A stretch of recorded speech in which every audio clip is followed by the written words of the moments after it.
जगी जेकी आहे उहा जेको आहे हिते माना करंट जे करे मरी वई आहे। ऐं हुन खां अलावा राति जो कुतो मरियो आहे। ऐं जेको धणी हिन सां गॾु उहो चए थो त आऊं हुते आयुसि पियो, मूंखे पाण अर्थ लॻा पियो त ऐं जगी जेके अॻियां निकिरी उहा सॼी थंभे खां तव्हां ॾिसो बिल्कुलु पासे में करंट लॻल आहे, हिते जगी मरी आहे, थंभे में कोन मरी आहे। त असां पहिरीं रेडियो कयूं, सिकुर चालू करियो, माण्हुनि जूं ज़िंदगियूं बचायो।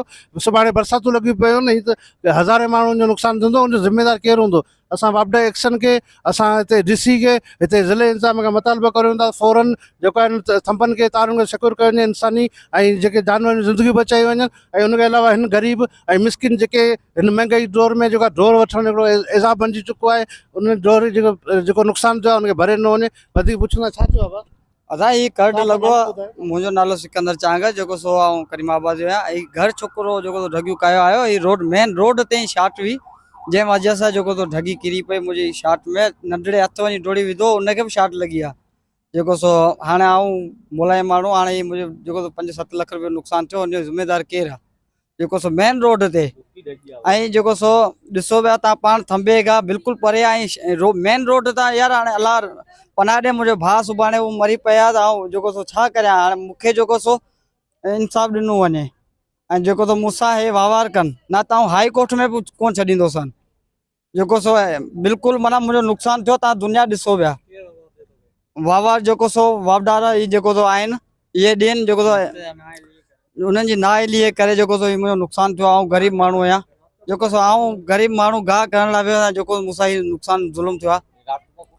जो सो हाणे जो सो जेको भी हुजे मूंसां इंसाफ भाई ही अक्सोनाथ वक्तो कल को कुत्तो मो ऐं सुबुह जो ढगी मुई 7 बजे का वठी ढगी ते पहले इसी बैठल आहियूं को अञा ताईं को न वापडा अप्लाई पहुतो न पुलिस न ॿियो को बि अहिड़ो को अमल कोन पहुतो आहे। ऐं असां चऊं था त ही जानवर खे धक लॻो बेगुनाह करे पंहिंजो नुक़सान थो। हिते ये जानू इंसानी जानू के ॿार बच्चा अचनि वञनि पिया मेन कसनवर कानूनी लॻो पियो स्टाफ अयूबा था ॿार अचनि वञनि पिया को माल वग़ैरह माण्हुनि जी जानू ही हो। असां मुतालबो कंदासीं डी.सी. के टनो मोहम्मद खान के मुतालबो कंदासीं महिरबानी करे वापडा एक्शन के भी इहो चवंदासीं त हिन थंभनि खे सेक्रेट कयो वञे ऐं हिन ग़रीबनि सां थोरी मदद कई वञे जेको हज़ालो हुजे हिननि खे ॾिनो वञे। नाअहली वापडा जी है पर हाणे जंहिंजी शइ मुई आहे उनखे माना उन्हनि खे केरु भरींदो? तक़रीबन 8-10 लाख रुपए शइ आहे। धणी खे केरु भरींदो? वीचारा उन ते हिकिड़ी शइ हुई जेका खीर पींदो छा उन केरु भरींदो? अलाह केरु कंदो? हू त वीचारो मिसकिन माण्हू हो हर कंहिंजो। पर हितां ॿार बच्चा मटींदा अॼु 40 लॻो पियो अलाह शुक्र आहे कंहिंजा ॿार बच्चा अञा ताणी कोन मटिया आहिनि।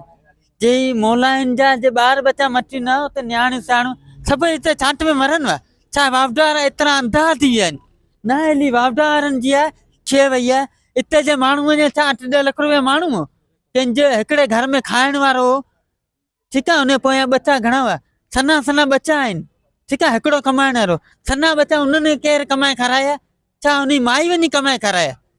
यार कंहिंजा बच्चा हूंदनि छा उन्हनि खे सोचण जहिड़ी माना हया शर्म उन्हनि खे आई कोन्हे।